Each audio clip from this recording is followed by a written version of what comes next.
executive decision to bench him, not play him, rest him for the Week 18 matchup at home against the Giants. Eagles sitting at 13-3, don't need the game. Meaningless, all locked up in the playoff contention. Wow. Way to hide your feelings on that one. Exactly. Gee, he was upset about that. He was upset, and I thought they would have left it up to the player.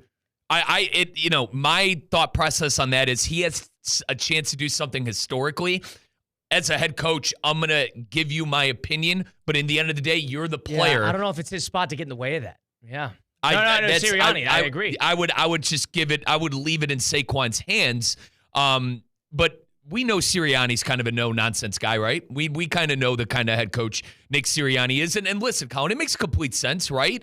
Saquon has a history of getting hurt. He has a history of missing time and getting egregious injuries. Call it for what it is. So I understand Sirianni's standpoint, but my personal opinion would have been leave it to the player. He's going for something special here. If this means something to him, let's let him try and get this. The game means nothing. You're going to the game is for Saquon. The game turns into Saquon getting the record. Would you agree? That would take 2 quarters. Yeah. That would take a quarter and a half. So I that's my 2 cents on the situation. I think Sirianni is thinking a little too much here. I kind of feel bad. It doesn't make I sleep the same at night knowing that Saquon doesn't have the record or does, because it's 17 games versus 16 games. But Saquon said it perfectly. You're never going to have an opportunity like this really again. The health being available for 16 weeks, on the right team, in the right season, having a great year. You're not going to have an opportunity to, break 2,100 yards just every day. And Saquon's not getting any younger either.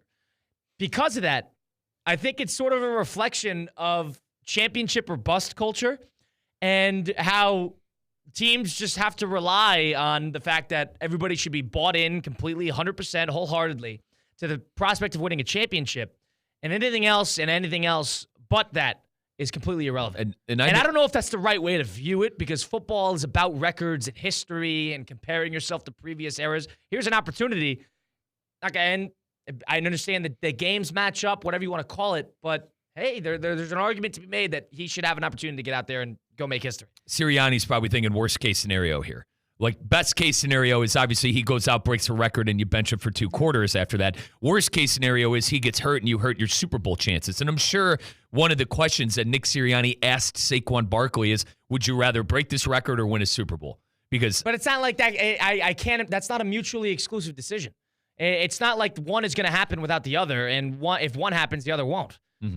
Yeah, that's on the prospect that, like you said, a freak injury happens after 16 weeks of health. And in the first round, I know that stuff can happen. He could get hurt walking down the street.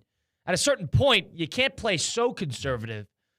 I weirdly enough, I'm completely against this. Let the guy play. He sounds like he wants to play. It's his decision. I'd be shocked if the offensive line, because I know that's part of it. You can't just roll out there with the backup offensive lineman and have Saquon go figure it out with Tanner McKee.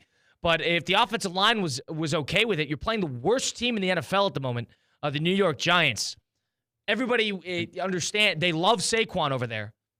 This is a destiny-type moment. Why wouldn't they? Like the This is former team. Like the offensive line, too, Colin. They're proud of the season Saquon had. That is a reflection of them. That's a reflection of them and how well they did. I can't believe that Saquon, that's the viewpoint on it. Yeah, I'm with you, man. I'd leave it to the player. He's in the realm of doing something that you don't see.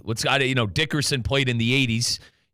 We haven't seen it in 30, 40 years. So I would have left it up to the player. But Sirianni, he's got his ways, man. Fair play to him. I mean, if you don't want to, he's not resting on his laurels, man. He's got a way of doing things, and he's completely shutting this down. I just don't personally think it's fair if the player wants to play. Why ask Saquon if he wants to play or not? And then Saquon sleeps on it, tells him, I'm down. I'm willing to play. Then you shut it down. What is the point of that? Either don't give him any sort of ultimatum about it. You think this hurts the team? I can't imagine it. I think it hurts the. I think it does. I do.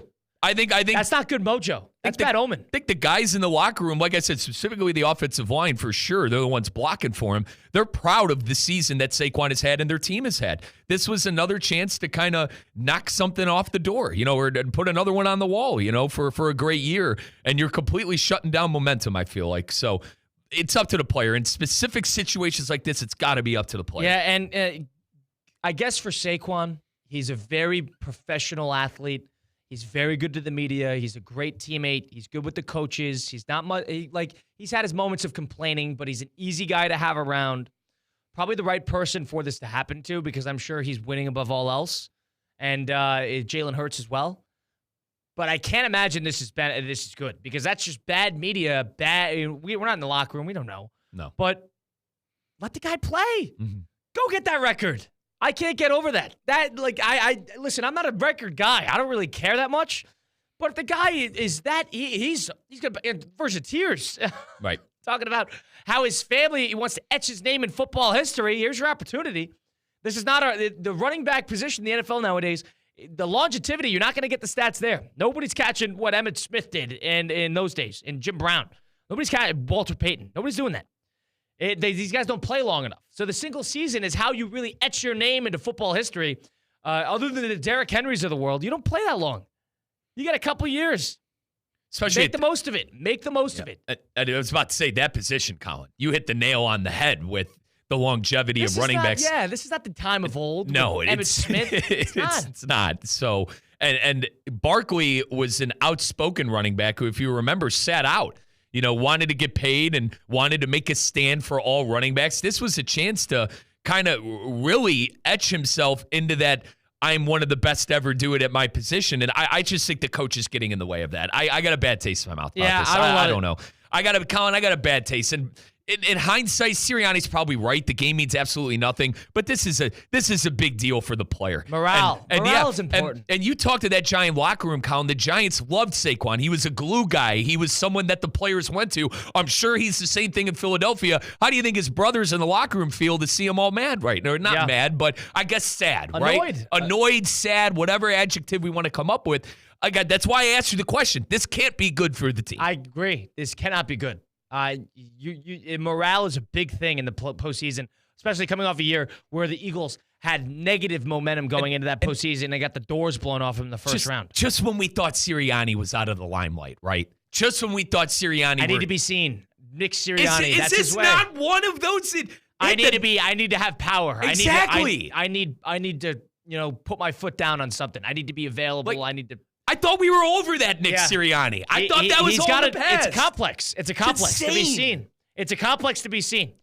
What do you think if he wants to be Dan Campbell so bad, what do you think Dan Campbell would have? Oh my God, Campbell would have played off. He would have put himself at guard. Campbell would have put himself at guard and started blocking for him. What do you think Campbell would have done? And if he's trying to imitate how Campbell is kind of constructing a locker room in terms of go for it, be edgy, be risky, the whole thing. What do you think he would have done? They would have had to stop Dan Campbell from putting on pads and playing guard. 888-760-3776, the number to get into the program. Saquon Barkley upset. It seems like he's upset. He was not. He was good with the media. He was contradicting himself at every single turn. And it was Nick Sirianni's ultimate executive decision to not play him in this Week 18 game, to let him break the record, Eric Dickerson's record, which is held for the upward of 3 decades. And he was 100 yards away, probably could have done it. And he's not going to get an opportunity in Week 18 in favor of a team who's 13-3 and locked down in their playoff position. Let us know if you agree with this, or is